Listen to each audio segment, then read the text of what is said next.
Good morning, Red Group, and welcome to Wednesday's Maths. What we're going to do today is we're going to look at rounding numbers. We're going to look at rounding numbers to the nearest 10. So I'm going to model it for you, and then you can do that in your independent work, okay? So if you remember, when we're rounding to the nearest 10, we have the rule that we remember. If the number is 4 or below, we round down, and if the number is 5 and above, we round up, okay? So we're going to round to the nearest 10, which means we're going to round the tens column. When we're rounding the tens column, we look at the units to decide if we're going to round the tens up or we're going to round it down.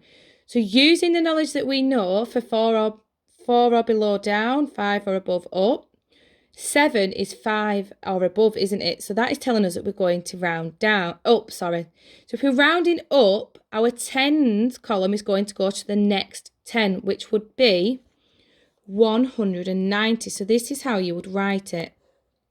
Oh.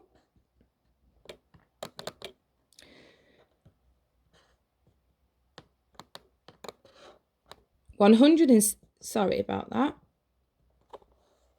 187 rounds up to 190, okay? So if you look, your tens column has gone up. So 456 is our next number. So we're going to be changing our tens column. So are we going to be changing 5 to the next 10 or keeping it in the tens it's in? So what we do is we look at our units. Remember the rule. So 4 or below, we round down. 5 and above, we round up. So our number is 6, so it's above 5, so we need to round up. So if we're rounding 50 up to the next 10, it would round up to 460. Okay?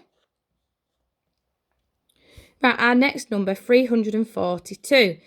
So again, it's the tens column that will change, but we look at our units to decide. So, is it 4 or below, or is it 5 and above? So 2 is actually 4 and below. So that means that we're going to round down. If we round down, we round it to the 10 that it's already in. So 342 would round down to 340. Okay, that is what I want you to do in your work today. Make sure you look at your units column to decide if you're rounding up or down for your tens. Good luck.